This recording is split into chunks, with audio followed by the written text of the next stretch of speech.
ayat yang terakhir ya. Saudara, kitab Yunus ini ditutup dengan satu perkataan yang membuat kita itu menanyakan dan kayak teka-teki gitu ya. Kita lihat ayat yang ke-11, Yunus 4 ayat yang ke-11. Bagaimana tidak aku ini adalah Tuhan Yahweh.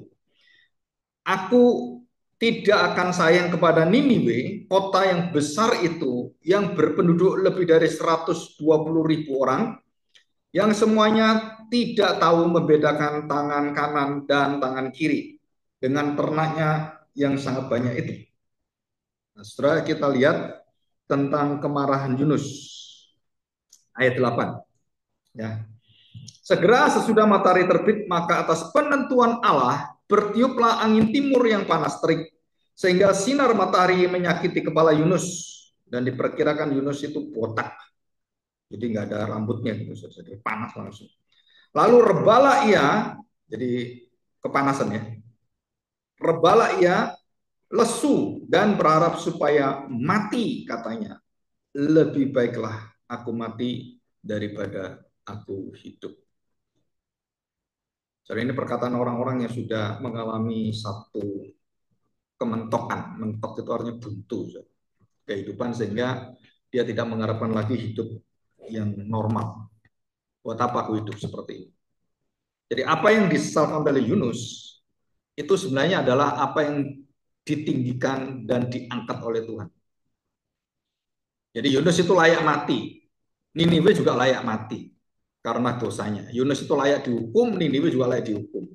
Jadi Tuhan itu kadang-kadang memberitahu kita tentang kisah nabi-nabi, surah kisah yang ada dalam Alkitab. Itu sebenarnya merefleksikan tentang kondisi dan mencerminkan tentang siapakah kita sebenarnya.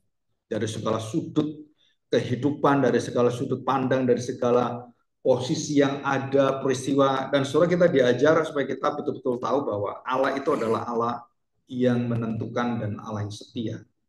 Kasih setia Tuhan. Jadi tidak ada satu orang pun yang sempurna di dalam hidup ini, termasuk Yunus. Jadi dia dipanggil oleh Tuhan, dia bisa membantah Tuhan, dia bukan hanya membantah Tuhan, dia termasuk orang yang memberontak. Dia disuruh ke kanan, dia ke kiri, dia disuruh ke atas, dia ke bawah, dia disuruh ke Niniwe, dia nggak mau, dia pergi dari Niniwe sejauh-jauhnya sampai ke ujung bumi. Dan bukan hanya itu, saudara. Jadi dia perginya bukan hanya terpisah dari tempat ke tempat di darat gitu. Dia mau terpisah sampai melewati laut. Jadi mau kemana Yunus? Dia pokoknya sejauh mungkin nggak ke Niniwe. Padahal Tuhan meminta dia ke Niniwe.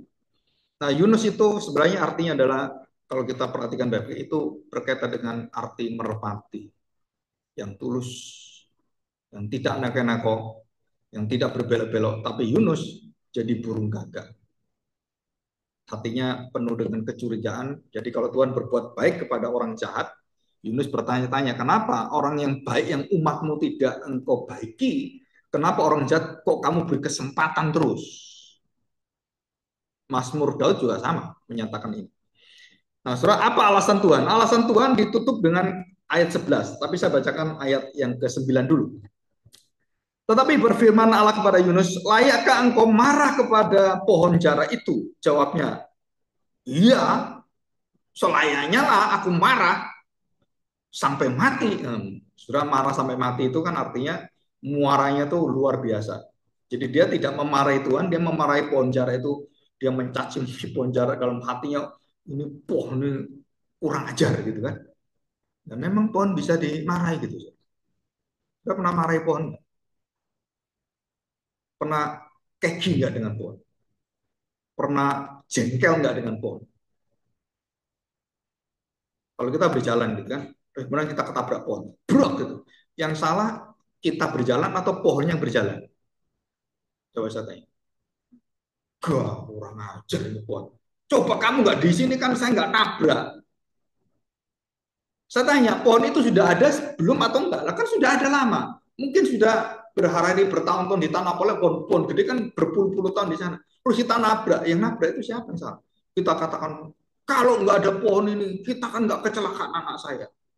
Gara-gara pohon ini anak saya mati. Ya, saudara, yang salah itu siapa? Nah, waktu Yunus mempersalahkan pohon, Siapa yang marah? Yang menciptakan pohon, yang mengadakan pohon. Kenapa? Aku mengadakan pohon bukan untuk menjatuhkan kamu, bukan untuk menjahati kamu. Aku memberikan pohon supaya pohon itu memberikan berkat, memberikan kehidupan, memberikan nafas padamu yang lebih segar, lebih baik.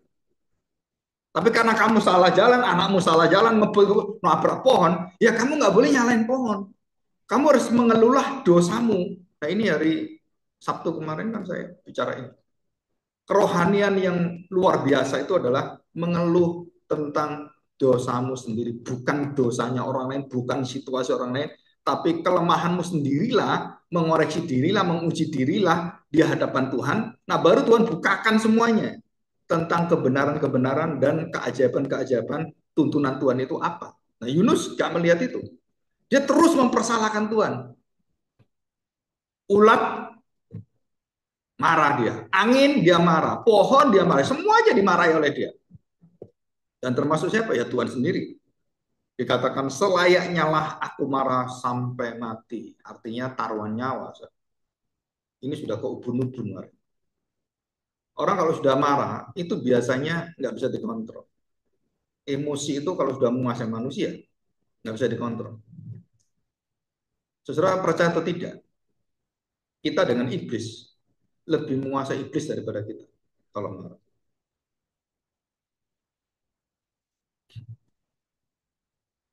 Iblis itu penipu ya, tapi nggak dikatakan dia pemarah. Jadi iblis itu tahu bagaimana dia marah dan tahu siapa dia harus marah kepada siapa. Dan kemarahan iblis itu dibatasi dengan kuasa pemeliharaan Tuhan dan kebaikan-kebaikan Tuhan. Dia nggak bisa sembarangan marah. Jadi nggak ada iblis itu marah kepada Tuhan Yesus gitu. Kenapa kamu nggak ada? Ada nggak satu kalimat iblis marah kepada nabi-nabi? Satu pun nabi nggak ada. Apalagi marah pada Tuhan Yesus, marah pada Allah. Iblis marah pada Allah. Bagaimana kamu marah? Belum marah pun udah dihancurkan Tuhan. Nggak bisa. Jadi kemarahan yang tahu diri itu adalah kemarahan yang tidak jatuh dalam dosa. Yang tahu diri. Tapi yang jatuh dalam dosa, kemarahan itu tidak terkontrol. Dan kita harus hati-hati dengan ini, termasuk Yunus. Aku itu harus marah. Marah dengan siapa? Ya dengan pohon ini, dengan ulat ini, dengan angin ini. Ini kepanasan saya, sampai mau pingsan saya. Terus ditanya, loh yang ngasih angin siapa? Yang ngasih pohon siapa? Yang ngasih semua siapa? Dari mulut Allah keluar yang baik dan yang buruk, yang gelap dan yang terang. Peristiwa yang paling jahat terjadi pada diri kita, walaupun kita sulit mengerti itu. Peristiwa 98. Banyak orang-orang gadis-gadis Chinese diperkosa.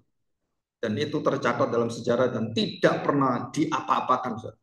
Selama sejarah Indonesia tidak pernah ada pemerintah yang serius mau menangani ini kejadian yang melanggar berat hak asasi manusia, pemerkosaan massal, pembakaran massal, pembunuhan massal.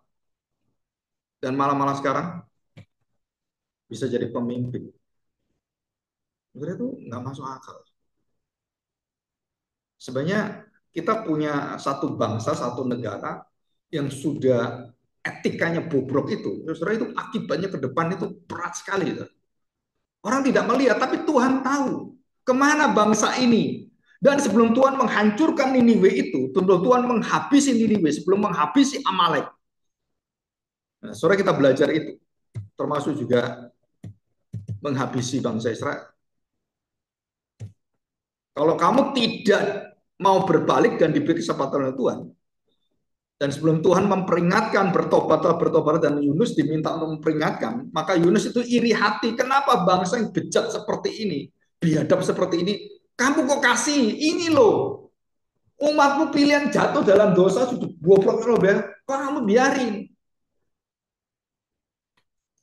Jadi Niniwe itu melambangkan keselamatan bagi orang yang non Israel, termasuk kita semua.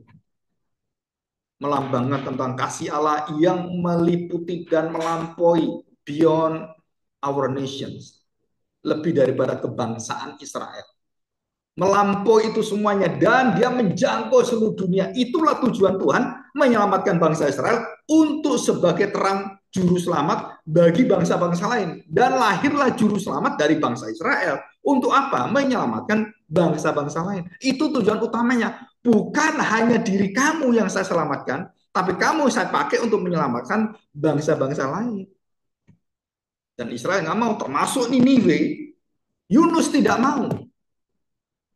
Tidak tepat janji Yunus Merpati yang ingkar janji. Harusnya puisinya itu Merpati tidak pernah ingkar janji. Jadi diutus kemanapun Merpati, dari A ke B, dia nggak pernah nyasar kemana-mana. Burung Merpati itu burung sending. Jadi kalau dia ke sini ke sana, dia tujuan ke sana, dia nggak mau belok kemana. Ke sana. Dia hanya makan, minum, pergi ke sana. Nggak pernah kemana-mana. Nah Yunus itu lambangnya sebagai burung merpati, tapi kemana-mana. Ya kita harus mengerti hal ini. Kenapa itu? Karena dia tidak terima. Kenapa Tuhan? Engkau lebih memilih orang bejat daripada aku orang baik. Kenapa engkau memilih adikku si bungsu daripada aku si sulung? Sama. Seluruh perumpamaan sama. Ya. Semua gadis itu disebut gadis bijaksana dan semua gadis disebut gadis bodoh. Kenapa bijaksana dan bodoh? Bedanya adalah mereka menyimpan firman Tuhan, menghidupi firman Tuhan, percaya pada firman Tuhan. Yang lain meletakkan firman Tuhan, masa bodoh dengan firman Tuhan. Ya biarin nanti pokoknya saya hidup. Yang penting adalah saya aman dulu di dunia ini. Aman di surga, nanti aja. Itu bodoh, Ustaz. Mengumpulkan kekayaan sebanyak-banyaknya. Lumbungnya kurang, tambah lumbung. Lumbung kurang, tambah lumbung. Dan hari itu Tuhan katakan pada orang yang terkaya, kaya raya. Kaya apa dia? Dan Tuhan beritahukan, hari ini aku akan cabut nyawamu. Kamu mau bersandar pada apa? Dan dikatakan orang paling sial, paling malang, paling bodoh adalah orang yang kaya raya dan mati tidak pernah menikmati kekayaan. Ya, itu orang yang bodoh, termasuk pengkhotbah memberitahukan kita seperti itu. Ya, oke. Nah, setelah kita akan masuk ya, tentang ayat ini. Saya bacakan ayat 10. Lalu Allah berfirman, engkau sayang kepada pohon jara itu, yang untuknya sedikit pun engkau tidak berjerih payah dan engkau tidak tumbuhkan. Ada dua ya.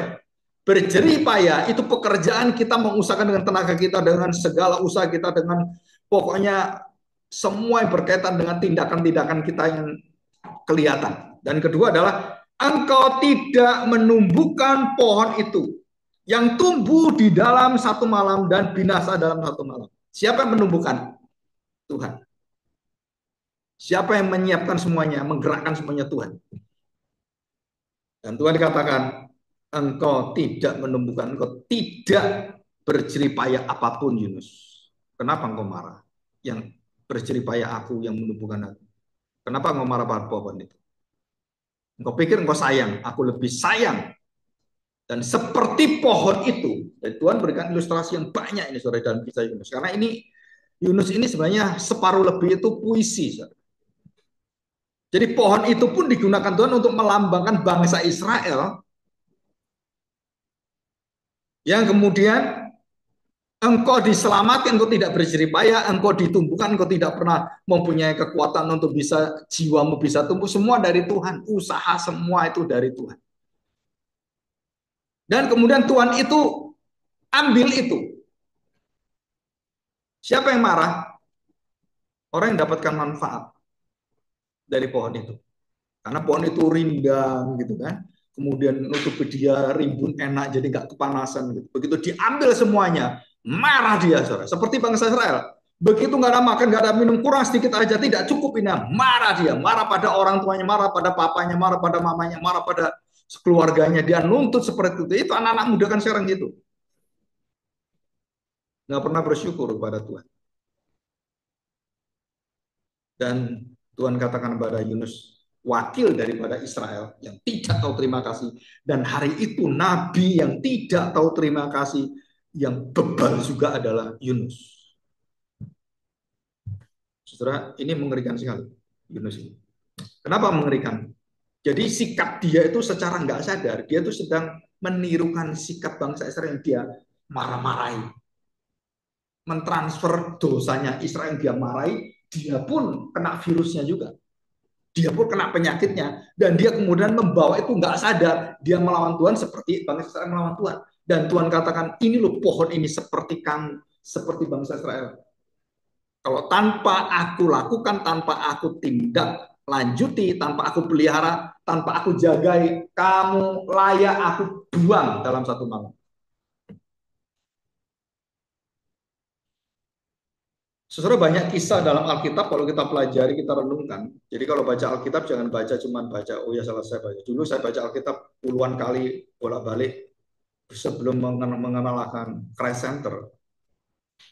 Saudara, saya nggak bisa membuka banyak kunci-kunci rahasia kedalaman firman Tuhan. Tapi setelah masuk dalam Kristus sebagai pusat hidup kita dan pencelik semua, termasuk juru selamat penafsiran Alkitab. Nah ini penting. Jadi bukan hanya juru selamat untuk nyawa kita, keselamatan kita. Dia juga menyelamatkan jalan pikiran kita yang sesat. Dan seluruh kitab suci juga diselamatkan oleh dia supaya kembali kepada dia. Dan supaya jalurnya itu mengerti bahwa kehendak Allah itu tercurah, terlengkapi, penuh di dalam Kristus. Yang menggenapi seluruh isi, seluruh kitab suci dalam perjanjian lama. Dan termasuk dalam perjanjian baru. Jadi bukannya our savior for our soul, oh pembebas jiwa saya, juru selamat jiwa saya, bukan hanya kamu, tapi kitab suci pun perlu diselamatkan oleh Kristus. Seluruh makna dan tafsiran. Dan ini membuat saya akhirnya menemukan banyak hal yang waktu direnungkan semua, ya kita bersyukur. Kenapa bersyukur? Ya karena banyak hal yang belum terbukakan dalam Alkitab. Tentang bagaimana hati Kristus yang memenuhi hati Bapa dan kenapa dia datang, dia dicaci maki dan dikatakan oleh Tuhan Yesus waktu di dalam doanya. Saudara dalam doanya, Lukas 23 ayat 34. Ya Bapa, ampunilah mereka karena mereka tidak tahu tangan kiri dan tangan kanan. Loh Pak, kan nggak ada kata-kata itu. Iya. Dan Tuhan katakan tidak tahu apa yang mereka perbuat, itu setara selevel dengan tidak tahu tangan kiri dan tangan kanan.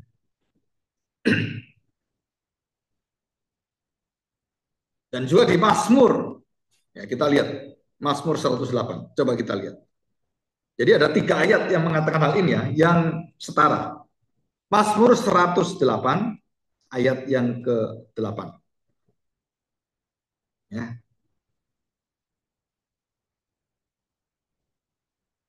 Siapakah yang akan membawaku ke kota yang berkubu? Siapakah yang menuntun aku ke Edom? Bukankah engkau, ya Allah, yang telah membuang kami dan yang tidak maju, ya Allah, bersama-sama bala tentara kami? Berikanlah kepada kami pertolongan terhadap lawan, sebab sia-sia penyelamat dari manusia. Dengan Allah akan kita lakukan perbuatan-perbuatan gagah perkasa, sebab dia sendiri akan menginjak-injak lawan kita. Dan kemudian ayat yang ke-8. Gilead punyaku, Manasye punyaku, Efraim ialah pelindung kepalaku, Yehuda adalah tongkat kerajaanku, Moab ialah tempat pembahasanku, kepada Edom aku melemparkan kasutku, dan karena Filistia aku bersorak-sorai. Nah, sorai dikatakan dengan jelas di sini ya, aku bersorak-sorai. Dengan perbuatan-perbuatan perkasa, dikatakan Tuhan itu bisa membuang dan mengambil siapapun, dia bisa menghancurkan, dia bisa membangun kembali, dia bisa mematikan, dia bisa menghidupkan. Dan ini peristiwa-peristiwa yang ada di dalam Alkitab yang ada, ya. Dan kita tahu bahwa apa yang terjadi dengan seluruh kejadian ini, kita diberitahu oleh Tuhan bahwa saudara, yang kita miliki dalam hidup kita adalah satu, kita hanya percaya kepada Tuhan dan bukan yang lain. Dan itu sangat penting sekali. Ya, oke, kita kembali kepada Yunus pasal 4. Dan terakhir ayat 11 saya bacakan. Bagaimana tidak aku akan sayang kepada Niniwe, kota yang besar itu yang berpenduduk lebih dari 120.000 orang, yang semuanya tidak tahu membedakan tangan kiri dan tangan kanan, dan dengan ternaknya yang banyak.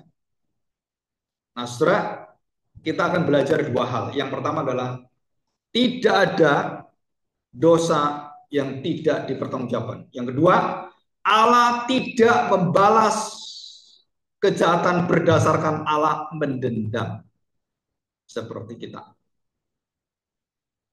Israel dan Palestina. Dosa apa di dalam hubungan kedua ini? Adalah berkaitan dengan dendam. Kenapa ada dendam? Karena ada yang kehilangan nyawa. Anak saya kehilangan nyawanya, di sana kehilangan nyawanya. Orang berperang itu pasti kena anaknya, kena istrinya, kena orang tuanya, kena siapapun, dan semua hancur, dan mereka merasakan satu kepiluan, dan mereka kemudian menuntut balik, tanda petik, keadilan. Nah, di dalam keadilan itu, dendam itu menjadi satu tuntutan yang tidak adil. Berdasarkan keadilan mereka dendam supaya adil. Mata ganti mata, gigi ganti gigi, nyawa ganti nyawa. Nah, itu mereka pegang itu. Di mana keadilan Tuhan? Papa saya mati, papamu harus mati. Anak saya mati, anakmu harus mati. Negara saya hancur, negaramu harus hancur. Itu keadilan. Dan waktu kita menegakkan keadilan dengan dendam, nah di situ keadilan itu menjadi hancur. Dan tidak ada keadilan. Akhirnya mata ganti hidung, hidung ganti mulut. Kenapa? Matanya dipukul, nggak tepat kena hidungnya, jadi hidungnya bengkok. Hidungnya dipukul, luput kena mulutnya, giginya copot semua. Nggak bisa kan kamu? Hidung, kenapa mulut saya? Kan mata, kenapa hidung saya? Dan orang yang sudah dendam itu tidak bisa tepat menegakkan keadilan. Jadi kalau mata dengan mata, gigi ganti, nggak bisa, saudara. Kenapa? Dia pasti luput. Kenapa? Karena emosinya itu melebihi daripada seluruh keadilan itu. Emosinya itu melampaui dari semua kewajaran pikiran dia. Yang berdasarkan firman Tuhan, yang harus ada firman Tuhan, dia ada semua aturannya. Kalau di sini denda apa, di sini apa. Kalau sudah melampaui nyawa, ganti nyawa. Nah itu harus mati. Nggak boleh nggak. Dan bagaimana supaya nggak mati? Ada penatua-penatua yang menghakimi. Kamu sengaja enggak? Apakah semua diperiksa oleh mereka? Oh ini nggak sengaja. Oke kamu didenda. Denda apa? Membayar nyawanya itu karena kamu nggak sengaja. Nah semua ada peristiwanya, ada aturannya. Jadi Allah waktu menegakkan keadilan, Allah bukan pendendam seperti kita sehingga emosi pikiran kita itu tidak pada tempatnya dan Tuhan kemudian salah menghukum. Nggak pernah. Kenapa nggak pernah? Karena Allah adalah maha berhikmat, maha adil, dan maha tahu. Yang merancang segala sesuatu. Jadi dua hal ini, jadi yang pertama, dosa tidak pernah dibiarkan, harus dipertanggungjawabkan. Dan waktu Tuhan mau menegakkan pertanggungjawaban, Tuhan tidak seperti orang balas dendam. Tapi Tuhan menegakkan akan hati yang penuh dengan belas kasihan. Seperti Niniwe. Waktu Tuhan mau menghukum mereka atas dosa yang dipertanggungjawabkan. Dan mereka tidak mau bertanggung jawab. Dan mereka semakin memuncak dosanya. Menara Babel, Sodom Gomora, dosanya Bani Korah, dosanya Nathan, Abiram, dan semuanya, dan dosa-dosa seperti Ananis dan Safira, dosanya Yudas, dan dosa-dosa yang lain yang ada di Alkitab semuanya dibinasakan Tuhan. Kenapa, saudara? Karena Tuhan harus menegakkan keadilannya. Tuhan tidak membiarkan ada dosa yang bisa hidup tanpa diadili. Dan Tuhan kemudian menegakkan keadilan. Nah, waktu Tuhan menegakkan keadilan dan terakhir penghakiman menuju pada penghukuman. Nah, di tengah-tengah ini Tuhan memberikan satu hati yang luar biasa dalamnya. Apa itu? Kesetiaan Tuhan di dalam bertoleransi. Memberikan kesempatan. Memberikan chance. Supaya kamu ada waktunya.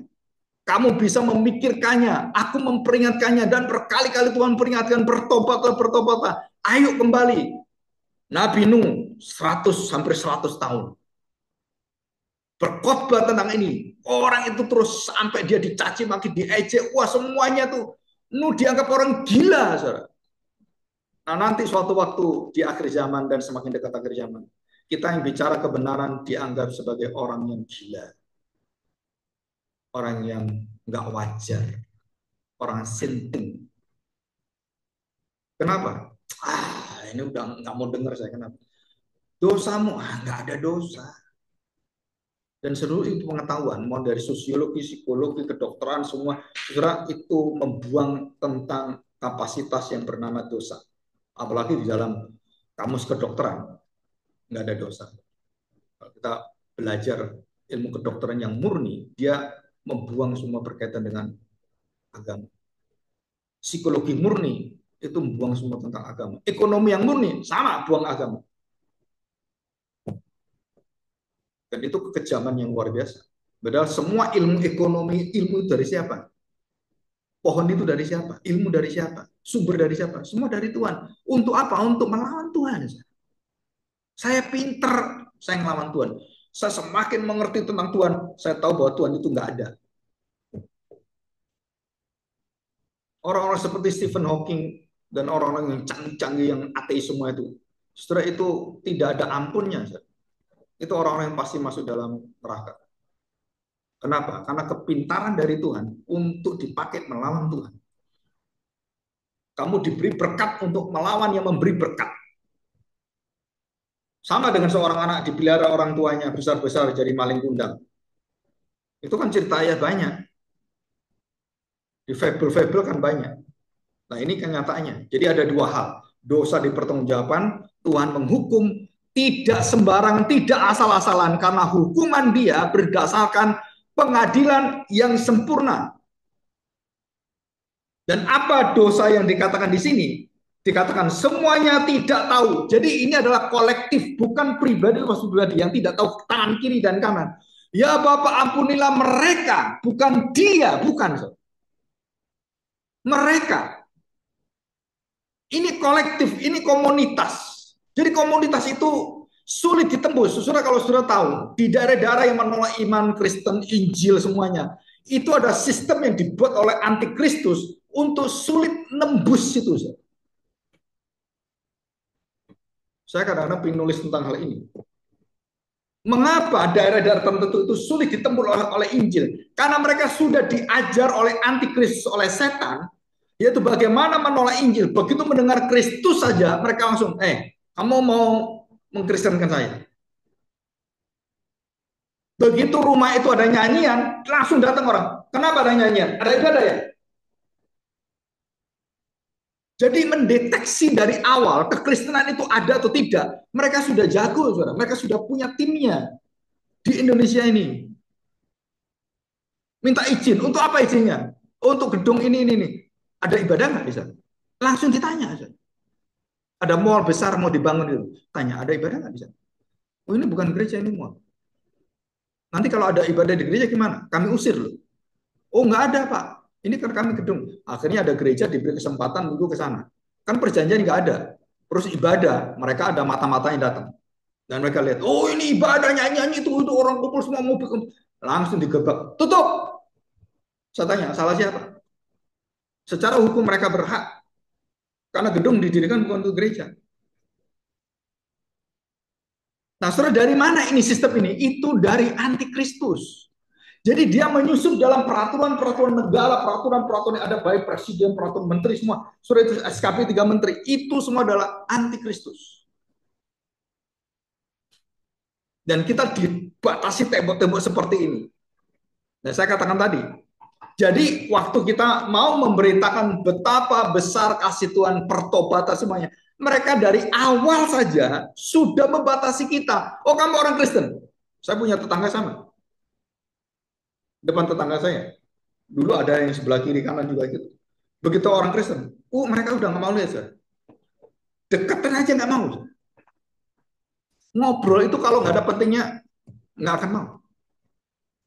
Apalagi laki perempuan gitu. Kesentuh sedikit itu, waduh najis. Orang Kristen itu najis.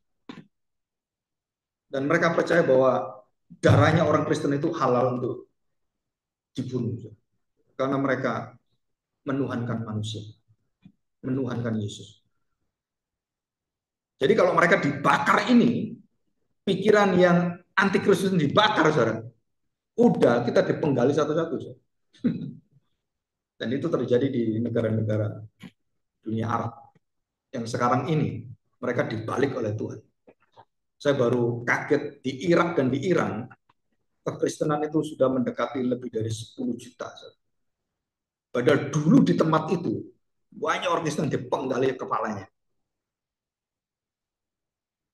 Dan kemarin saya dengar di Irak dan beberapa negara yang mayoritas Islam, Perdana Menterinya Kristen. Dan yang paling heran, Palestina itu banyak yang Kristen, yang bukan Hamas. Kita nggak tahu di sini. Orang-orang di sini itu, wow, musuh Israel. Padahal di dalamnya itu ada orang Israel banyak, ada orang Kristen banyak. Di mana? Di pemerintahannya Palestina. Jadi yang kamu musuh siapa? Ya nggak ada. Ini perang apa? So? Nah, orang-orang tidak mengerti seperti itu.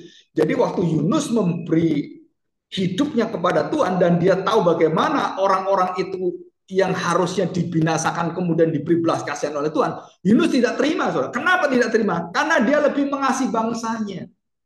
Dia ingat Tuhan, ini kan anakmu, kenapa anakmu nggak ditolong? Kenapa anak orang lain ditolong? Kan kita gitu. Saudara. Memberi makan anaknya irit-irit, kalau makan dia gini-gini. Tapi anjingnya satu hari habis 200.000, nggak apa-apa. Kenapa beli daging untuk anjing? Anaknya makan bakso mau tambah, nggak boleh. Mau nambah bakso cuma 15.000 aja nggak boleh. Tapi anjingnya muatannya lebih dari anaknya. Bakso 15.000, anjingnya 150.000, 10 kali lipat. Ini kan pikiran gendeng. Saya bukan tidak cinta anjing ya. Tapi orang yang cinta anjing lebih daripada anaknya, itu udah sinting semua. Kemana-mana dibawa, dikasih baju, dicantikin, dibawa ke mana ini salon, sekali salon 500.000. Anaknya potong rambut aja, tunggu ya lebaran ya. Kenapa? Setahun sekali baru potong. Tapi anjingnya setiap bulan masuk salon. Bayar 500.000 nggak apa-apa. Saudara, kadang-kadang bukannya kita ini apa ya, kita ini bukan orang-orang yang ngerecokin hal seperti itu, tapi kewajaran-kewajaran itu sudah nggak karu-karuan ya, dalam hidup ini. Sudah nggak normal, nggak wajar. Dan dikatakan oleh Yunus, sewajarnya, selayaknya saya ini marah. Kamu itu marahmu nggak wajar. Tuhan beritahukan. Jadi kesempatan untuk bertobat itu, sejahat-jahatnya manusia itu, Tuhan masih berikan kesempatan untuk bertobat. Saya setuju hukuman mati dengan suatu syarat, ada syaratnya. Tapi saya tidak setuju gampang hukum mati. Saya nggak setuju. Jadi setuju dan tidak setuju. Hukuman mati itu diberikan seperti Tuhan berikan. Sudah diberitahu, sudah diperingatkan, sudah ini. Dan mentok. Maka Tuhan berikan pedang kepada pemerintah untuk membunuh. Itu Roma 13. Pemerintah memberikan pedang. Tuhan memberikan pedang pada pemerintah untuk menegakkan keadilan, untuk melindungi rakyatnya. Dan ada orang yang kurang ajar, yang bunuh terus, merampok, membunuh terus seperti itu. Dimasukkan penjara tambah kumat, tambah penjara tambah edan, masuk penjara tambah banyak dibunuh. Semakin masuk penjara, dia semakin membunuhnya banyak. Nah ini nggak bisa. Kenapa? Menakutkan dan membuat masyarakat tambah banyak yang mati. Kalau pemerintah biarkan terus dibuka mati lagi, pemerintah tidak adil dan pemerintah harus memberikan tindakan apa? Bunuh, hukum mati orang. Saya setuju, sangat setuju, karena itu hati Tuhan. Kenapa? Karena sudah diberi kesempatan berkali-kali. Sudah tahu contoh orang yang tidak bisa diampuni. Bandar narkoba. Hampir semua bandar narkoba yang masuk penjara balik lagi, bandar balik lagi. Kenapa? Karena dia sendiri pun minum narkobanya. Semua bandar narkoba yang ada di daerah Kolombia, terus di Meksiko gitu kan, yang tatoan gede-gede seperti itu. Saudara masuk penjara, di penjara itu dia jadikan hotel. Karena dia kaya raya. Dan kita harus bersyukur. Jika di dalam titik seperti itu Tuhan masih berikan kesempatan. Jadi kita melihatnya bukan melihat, oh Tuhan kenapa kamu keterlaluan, terlalu lembek Tuhan. Kok terus diberi kesempatan itu gimana? Saudara, bagaimana saya bisa mengukur hati Tuhan yang panjang, sabar, penuh dengan belas kasihan, dengan pikiran kita yang begitu pendek dan tidak adil itu? Saudara, hanya satu, kita percaya, Tuhan sempurna, kita nggak sempurna. Jadi bagaimana hati saya dengan orang? Kalau anak saya ini kemudian anak yang murtad gitu kan? Bagaimana saya berhadapan dengan Tuhan? Saudara, kita harus punya hati Tuhan. Beri kesempatan dia sampai akhir. Ada jemaat kita, anaknya dulu sekolah minggu bagus, pinter gitu ya. Sekarang kemudian tidak percaya Tuhan Yesus dan menyatakan dirinya ateis. Anaknya pinter, kerjanya bagus, gajinya puluhan juta. Terus mamanya ketemu dengan saya. Dan ini bukan satu dua orang, bro. Berkali-kali kesemput orang seperti ini. Ada suaminya, ada anaknya perempuan. Terus beritahu, Pak, bagaimana Pak? Saya sudah bosan Pak, karena nggak ada perubahan sama sekali. Dan anak saya, suami saya, istri saya nggak berubah. Dan saya beritahu, kamu bukan Tuhan. Apa hakmu? Bukan hakmu, bukan membalas. Hakmu apa? Menyatakan bertobat. Kerajaan Allah sudah dekat. Sedekat apa? Sedekat Tuhan. Jadi saudara, kita nggak boleh menentukan, udah stop lah, berhenti aja. Kenapa? Nggak bertobat, udah tutup. Kalau kita punya hati seperti itu, ya sama dengan Yunus, saudara. Apa bedanya kita dengan Yunus?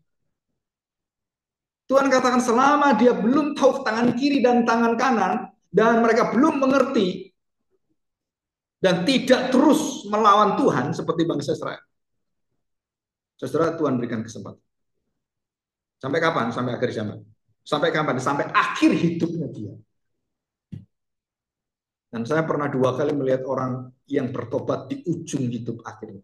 Akhir hidup. Ada orang yang kurang 2 tahun, 3 tahun mati, percaya Tuhan Yesus, terus dia mati. Ada orang yang mendekati sakral maut, ya sudah dekat maut, dia bertobat. Ingat akan sekolah minggu yang pernah dia lihat, pernah dia dengarkan sebelum dia mati kena apa ini? Sebelum dia mati kena tsunami Aceh. Dan waktu dia digulung di mobil L300, bapak ini kemudian berteriak pada Tuhannya, Tuhannya dia yang di apa itu penyembahan berhalanya dia gitu. Udah teriak dewa ini, dewa itu, dia teriak. Dan udah mau mati, nggak bisa mati. Terus dia melewati gedung gereja dengan salibnya, dan dia melihat salib itu hanya beberapa saat, mungkin 1-2 detik melewati gitu. Dia ingat di gereja itu persis, di Banda Aceh itu, gereja Metodis itu. Dia pernah sekolah di sana dan dia pernah memuji namanya Tuhan Yesus Juru Selamat. Dan dia langsung berteriak sebelum mati, Tuhan, jika Engkau benar-benar ada, aku ingin Engkau menyelamatkan aku. Terus dia nggak sadar, dia hidup. Ditolong oleh Australia dari atas. Tentara Australia datang dan lihat ada orang masih hidup di mobil itu. Dia pecah mobilnya, dia angkat. Dan semua temannya mati. Hanya dia yang hidup, dia diangkat. Mungkin orang ini sudah mati, kan udah puluhan tahun yang lalu. Dan itu di depan saya cerita dengan istrinya. Terus saya tanya, istrinya ikut Tuhan Yesus enggak? Sebelumnya enggak, tapi dia bertobat. Terus kenapa bisa ditolongnya? Ada sesuatu apa yang sehingga Tuhan tahu? Istrinya cerita, saya berdoa tiap hari untuk suami saya.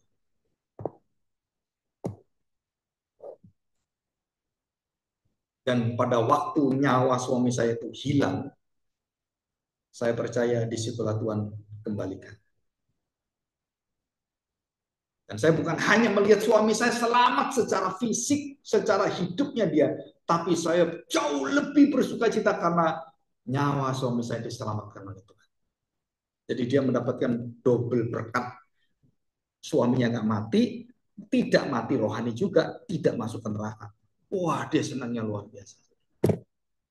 Dan itulah hati Tuhan. Ditunggu sampai akhir. Ya. Nah, saudara, ada satu peristiwa yang agak unik tentang Amalek. Ya, Keluaran pasal 17 dan Yosua pasal 6. Saudara, kenapa Amalek itu harus dibasmi? Nah, tadi kan tidak bisa membedakan tangan kiri dan tangan kanan, anak-anak semuanya. Saudara, kita lihat 1 Samuel. Ini kita belajar. Ada yang tanya pada saya ini, pada waktu seminar.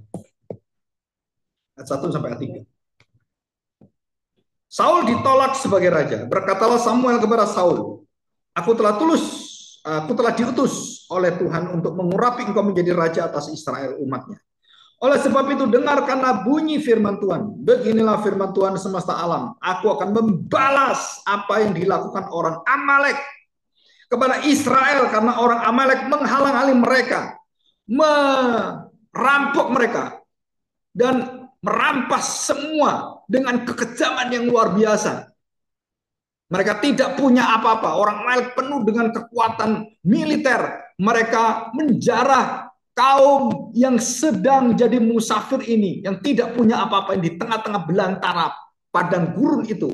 Mereka merampok, mereka menghancurkan, dan termasuk di dalamnya membunuh, memperkosa semua. Setelah ini Tuhan katakan, apakah orang Amalek kemudian didiamkan? No. Saul, engkau sebagai raja, engkau punya tanggung jawab, engkau harus membinasakan Amalek. Dan Saul tidak lakukan. Dia malah bersahabat dengan Amalek. Maka Saul dibuang oleh Tuhan. Saudara, beginilah firman Tuhan, aku akan membalas apa yang dilakukan orang Amalek kepada orang Israel karena orang Amalek menghalang-halangi mereka ketika orang Israel pergi dari Mesir. Jadi pergilah sekarang, kalahkanlah orang Amalek, tumpaslah segala yang ada padanya, dan janganlah ada apa, saudara? Janganlah ada belas kasihan sekecil apapun, saudara. Nah, itu titik akhir kesabaran Tuhan. Kalau sudah di tangan Tuhan, sudah titik akhir dan Tuhan katakan, kamu balas, kamu tumpas, dan jangan pernah memberikan belas kasihan, ketegaan. Tahu ketegaan?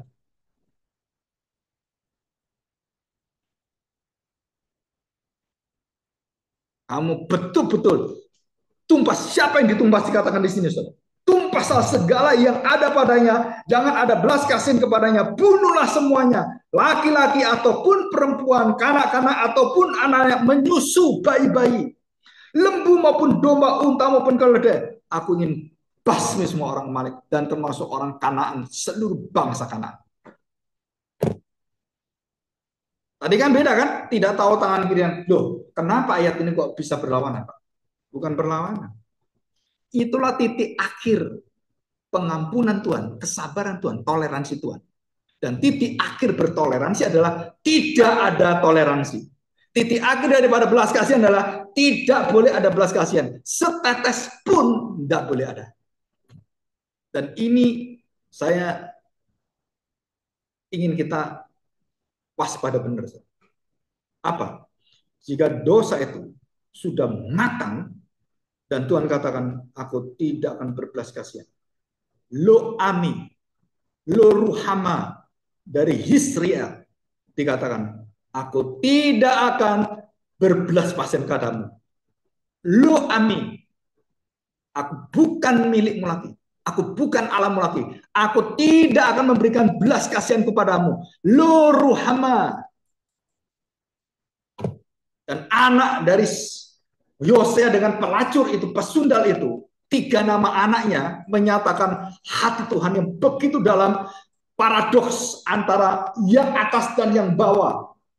Pengampunan dengan penghukuman. Jadi saudara, kalau saudara Tuhan membereskan dosa, tidak boleh ada dosa yang sisa satupun. Bersih, binasakan, tumpas semuanya. Dan itu terjadi di gereja Tuhan. Ada satu hati yang membusuk seperti Anas dan Safira, yang memberikan persembahan dan dia menahan persembahan. Saudara tahu? Karena Anas dan Safira tidak punya anak. Kalau dia punya anak, semua dibinasakan Tuhan. dan dicabut nyawanya Tuhan. Suaminya cabut istrinya. Baru datang lihat suaminya. Kenapa suami mati? Dia datang pada Petrus. Kenapa? Kamu juga bersekongkol. Mati, mati bisa langsung mati. Belum sampai berjalan keluar mau dikubur, istrinya mati digotong lagi. Udah bareng aja dikubur suami istri. Bersepakat masuk neraka. Bagus ya, contoh yang luar biasa tuh. Seia sekata masuk neraka. Kalau beri judul bagus tuh, Anne dan Safira. Seia sekata masuk neraka. Pasti banyak yang mau lihat itu.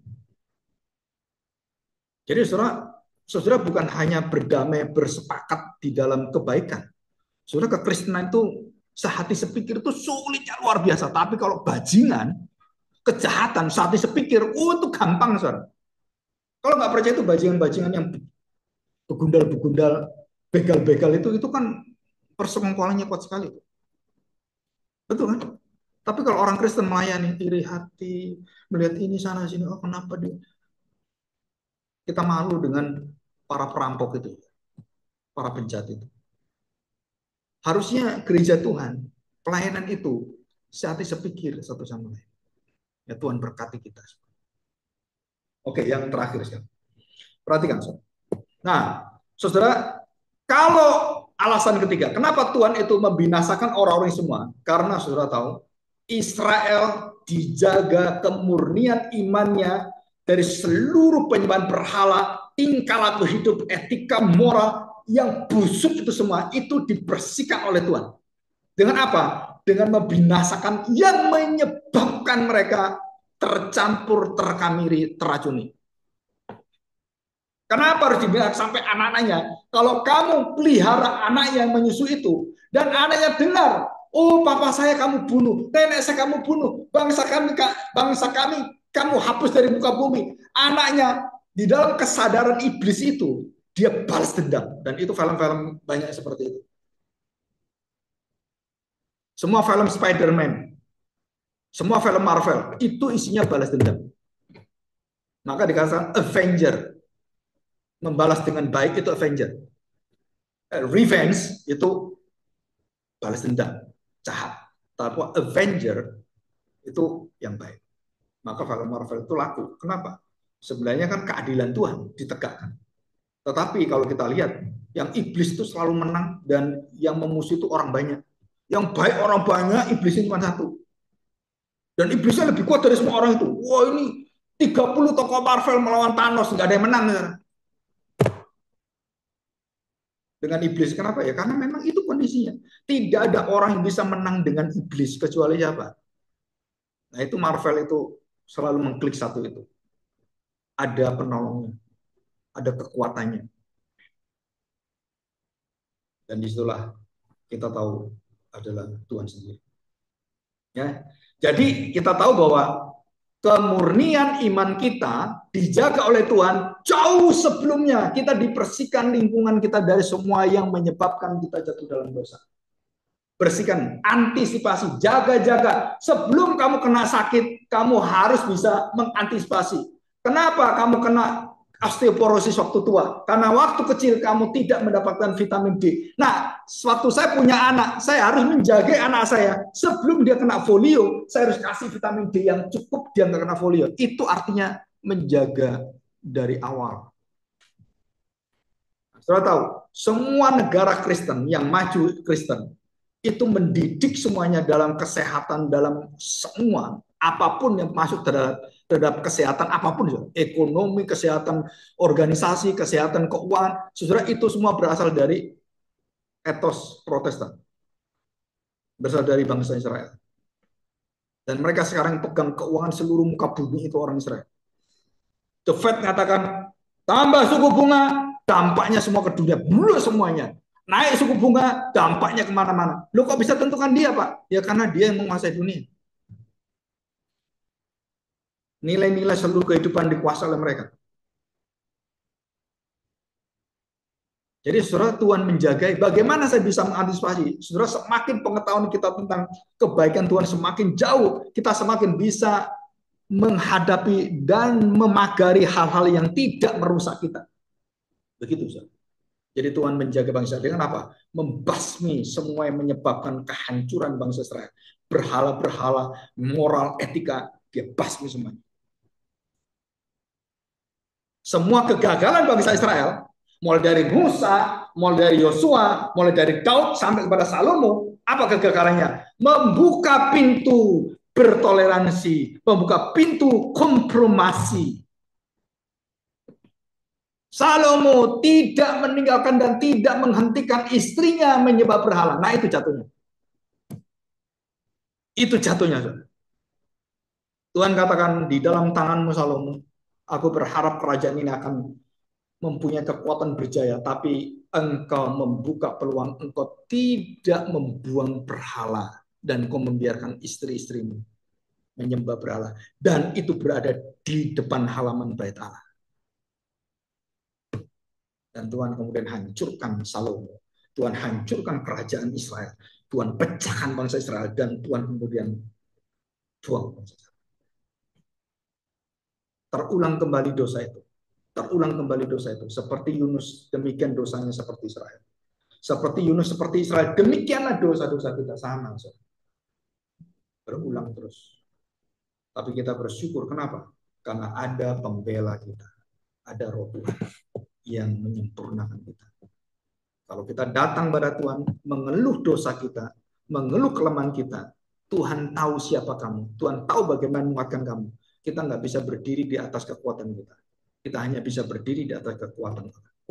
Ya, mari kita berdoa, kita bersyukur pada Tuhan.